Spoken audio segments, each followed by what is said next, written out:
সকলেরই কিন্তু কচু শাকের প্রতি একটা আলাদাই টান রয়েছে, আর আমিও কিন্তু ঠিক তার ব্যতিক্রমী নই। আর এই কারণেই হয়তো ছোটবেলার থেকে মা যখনই কচু শাক রান্না করতো অর্ধেকের বেশি আমিই খেয়ে ফেলতাম। তাই ভাবলাম সেই ভালো লাগা রেসিপিটা আজকে তোমাদের সঙ্গে একটু শেয়ার করে নিই। নমস্কার, আমি সোনামণি, সবাইকে স্বাগত সোনামণি রান্নাঘরে। আশা করি সবাই সুস্থ আছো এবং ভালো আছো। চলো তাহলে কি কারণে আমি এত ভালোবাসি কচু শাক সেই কারণটা পুরো ভিডিওটির মাধ্যমে একটু জেনে নেওয়া যাক।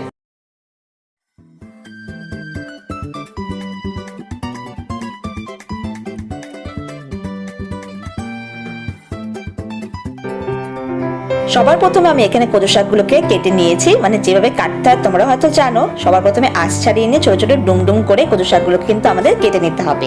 এবং এরপর এখানে আমি ভালো করে কচু শাকগুলোকে জল দিয়ে ধুয়ে নিয়েছি। আর কচু শাক ধোয়ার পর কিন্তু অবশ্যই হাতগুলো নিরমা এবং লবণ দিয়ে ভালো করে ডলে একটু পরিষ্কার করে ধুয়ে নেবে। এতে করে কিন্তু চুলকোনে হাত থেকে অনেকটাই আরাম পাওয়া যায়।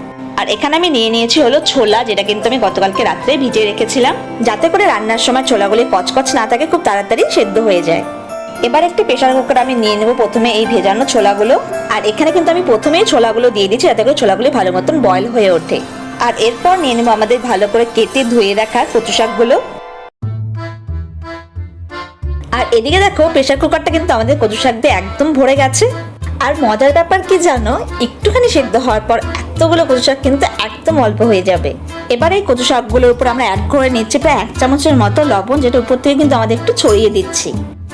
আর এবার অ্যাড করে নেব হলো জল। এখানে কিন্তু আমি প্রায় 1 কাপের মতন জল নিয়ে নিয়েছি। আর এবার কিন্তু এই প্রেসারের ঢাকনা আটকে দিয়ে আমাদের গ্যাস অন করে আমাদের গ্যাসে বসিয়ে দিতে হবে আমাদের প্রেসার কুকারকে। আর ওয়েট করতে হবে প্রায় 10 মিনিটের মতো সময়। আর এখানে আমি বলে দিচ্ছি, আমি এখানে কিন্তু মাত্র 4টা সিটি দিয়েছি প্রেসারে, তারপর কিন্তু গ্যাস অফ করে নামিয়ে নিয়েছি। আর যতক্ষণ না প্রেসার কুকারের ভেতরে হাওয়াটা সম্পূর্ণ বেরিয়ে যাচ্ছে ততক্ষণ কিন্তু ঢাকনাটা একদম খুলবে না। তাই এটা হলো ঢাকনা খুলে নেওয়ার ঘরোয়া নুস্খা। আর এইভাবে করে কিন্তু খুব ইনস্ট্যান্ট ভাবে আমরা প্রেসার কুকারের ঢাকনাটা সহজেই খুলে নিতে পারবো। আর এদিকে দেখো কচুগুলো কিন্তু আমাদের একদম সেদ্ধ হয়ে মজে গিয়েছে। আর পরিমাণটাও কিন্তু দেখো কমে গিয়ে একদম অল্প হয়ে গেছে। এবার কচুর থেকে সেদ্ধ হওয়া সম্পূর্ণ জল যাতে ঝরিয়ে নেওয়া যায়, তার জন্য কিন্তু আমরা একটা ঝুড়িতে কচুগুলোকে ঢেলে নিচ্ছি, যাতে করে সম্পূর্ণ সেদ্ধ হওয়া জলগুলি কচুর থেকে একদম ঝরিয়ে বেরিয়ে যায়। আর এইভাবে আলতো আলতো করে একটু কচুগুলোকে প্রেস করে নিলে কচুগুলি থেকে কিন্তু সম্পূর্ণভাবে জলগুলি বেরিয়ে যাবে।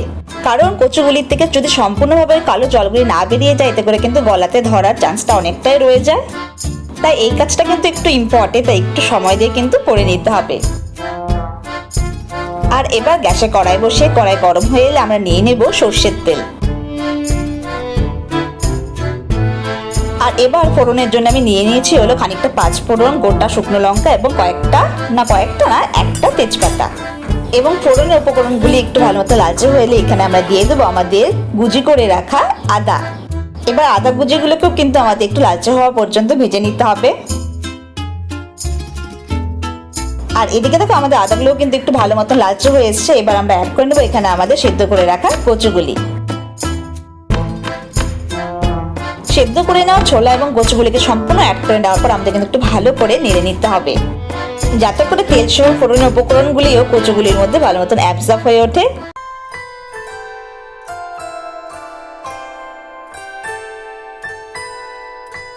কচুগুলোকে একটু ভেজে নিয়ে এখানে আমরা অ্যাড করে নিচ্ছি হলো চিড়ে নেওয়া কাঁচা লঙ্কা।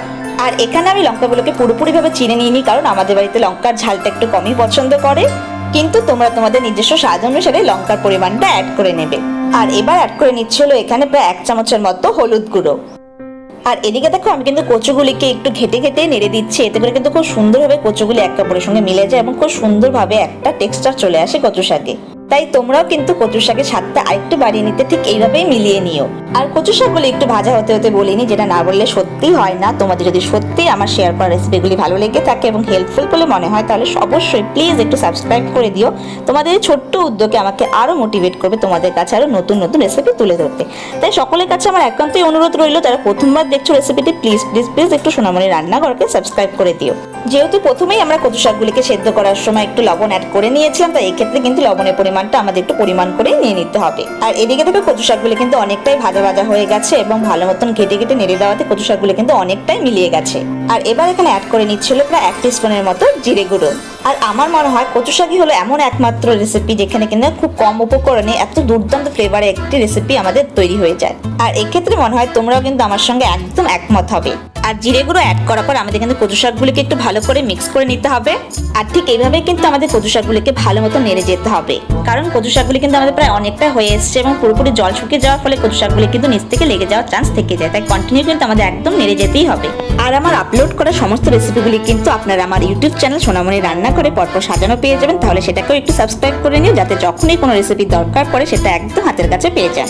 আর এইদিকে দেখো কচু শাকগুলো কিন্তু আমাদের পুরোপুরিভাবে কুক একদম হয়ে গেছে। তাই এই পর্যায়ে আমরা অ্যাড করে নিচ্ছি 2 চামচের মতো চিনি। আর চিনিগুলি যাতে গলে গিয়ে কচু শাকগুলিতে ভালো মতন অ্যাবজর্ব হয়ে যায় তার জন্য কিন্তু কন্টিনিউ একটু নেড়ে যেতে হবে। আর শেষের এই 1 ফোঁটা চিনি অ্যাড করাতে কিন্তু কচু শাকের স্বাদ আরো দ্বিগুণ পরিমাণে বেড়ে যায়। নোনতা ঝাল মিষ্টি সবকিছুর প্যাকেজ রেসিপি যেন একটা একদম রেডি হয়ে যায়। আর এদিকে দেখো কতগুলো কচু শাক কমে গিয়ে কিন্তু একদম অল্প একটু পরিমাণে হয়ে গেছে।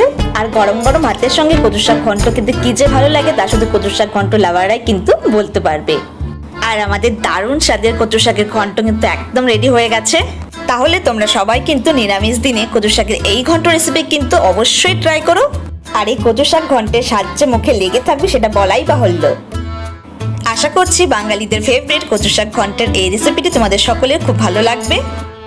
আর যদি ভালো লেগে থাকে তো অবশ্যই একটু লাইক এবং বন্ধুদের সঙ্গে শেয়ার করে নিও। আর তোমাদের কি মতামত রেসিপিটিকে ঘিরে কমেন্ট সেকশনে কমেন্ট করে জানাতে ভুলো না যেন। আর ঠিক এইভাবে আবারও হাজির হয়ে যাব নিত্য নতুন অথেন্টিক বেঙ্গলি রেসিপি নিয়ে। তাহলে দেখা হচ্ছে নেক্সট ভিডিওতে। সকলে ভালো থেকো, সুস্থ থেকো। Thank you for watching.